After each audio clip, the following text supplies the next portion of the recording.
All right. I'm here with Miss Judith DiPerna. Yes, you are. You are. This is the Let's Chat series on the Connectarian blog. First one. We just made it up, basically. I met her about 2 weeks ago. I'm in love with her. I absolutely adore him. So, Judith, we're going to talk about DiPerna counseling and what it is that you provide, because you are just such an asset to a certain community. Will you tell me? I am a clinical therapist, and my primary focus... just look at me. And my primary focus is on the gay, lesbian, transgender, genderqueer, inquiring, so it would be LGBTQI and what other letters you would want to throw in there. Beautiful. So the sexual minority community. You identify as a straight woman.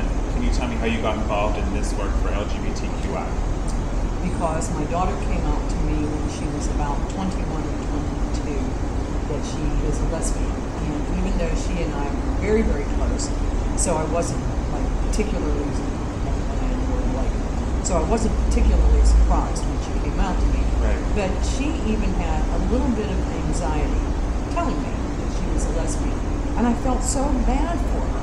I mean, my own daughter, she cried, I cried, and I thought to myself, if my own daughter, who was really close to me, had that little bit of anxiety, then what must it be like for the kids, for the people out there who have a secret and they have no one to tell. They have much more anxiety than my daughter.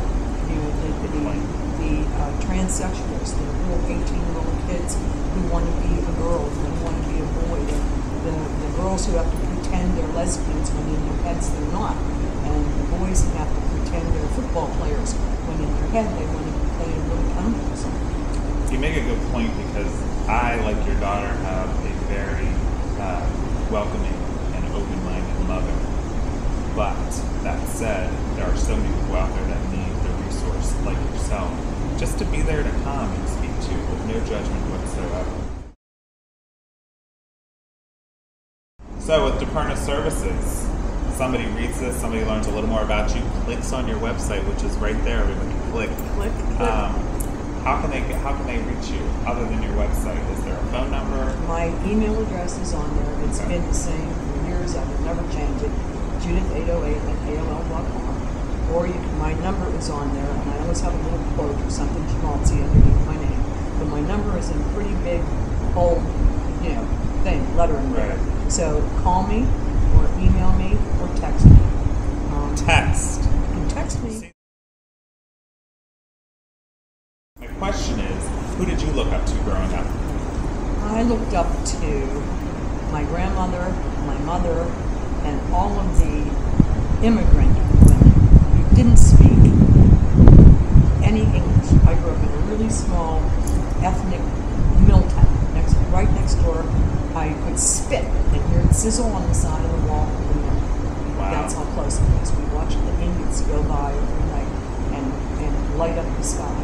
So, but all of those grandmothers, my grandmother, so those people would be great grandmothers. Yeah. They didn't speak any English. It was Polish, Slovak, Italian, German, and nobody's communicating. I don't know how they made it. There was no birth control. Husbands could beat them up, do whatever they wanted to do. They weren't allowed to have their own money. My grandmother one time stepped on a $20 bill and slid across the kitchen with a $20 bill so my grandpa wouldn't see it, so that she would have some money of her own. And yeah, he did find it though. It was bad news after that. And for your grandmother specifically, there wasn't support for her like there is today for a woman that's going through domestic abuse. No, and she had kids because there was no birth control, and so you had to endure, and your kids watched this. My mother and the other 5 siblings grew up with this, the same as all the other first generation American kids grew up with that sort of thing.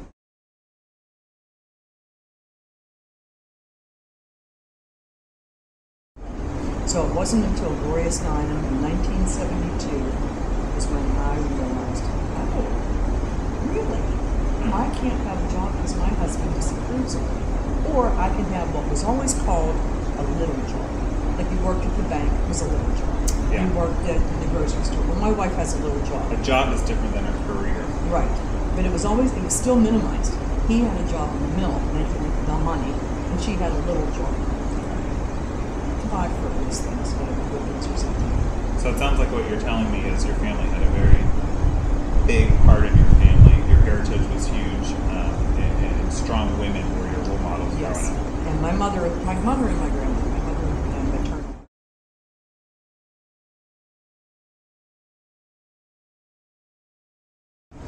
You live in a small town, not a rural town, but you live in a small town.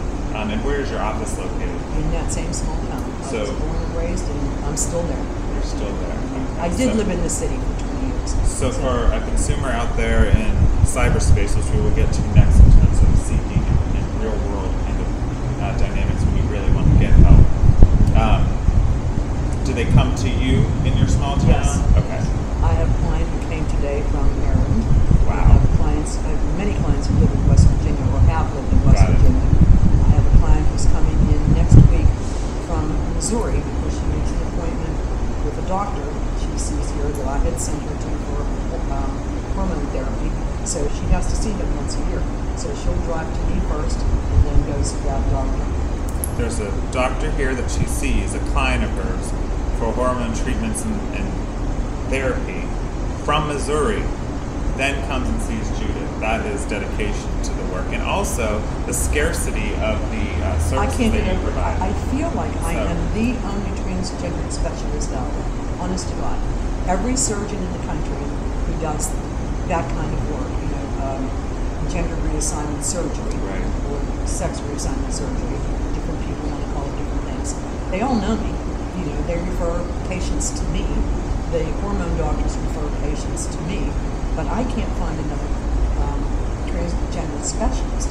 We're not talking just a therapist. You can't be just a therapist and know how to deal with transgender issues or HIV issues. You have to have the knowledge, the experience, the exposure, and I have it, but I can't find anybody else. So if I die 10 years from now, who's going to take, seriously. So that is a call, that's a call for action, people. Right. I don't want to sound who's going to fill her shoes narcissistic, but who is going to? You're not at all.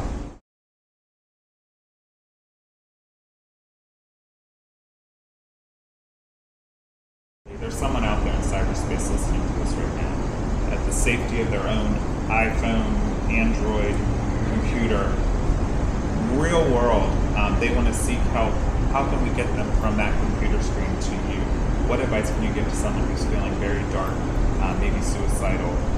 What would you say is the next steps they have to take?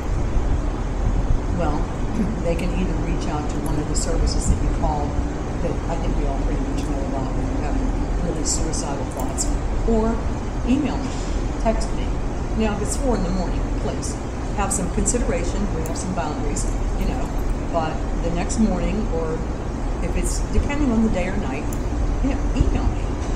Just keep typing. But you've got to get out of cyberspace. You've got to come out here in the real world. I have a little office. It's a teeny tiny little office, but you will love it. And I do have 2 cats that practice therapy with me. Now, if you're allergic, they go downstairs to the basement. I love it. But so far, I've had no clients who are allergic. But the cats really do therapy. So come to my little office. Yes, pet therapy. Come to my little office and we'll make it better. We can figure it out. I've been telling myself that ever since I was, 5 years old. I'll figure it out. I'll figure it out. I'll figure it out. And we can figure it out.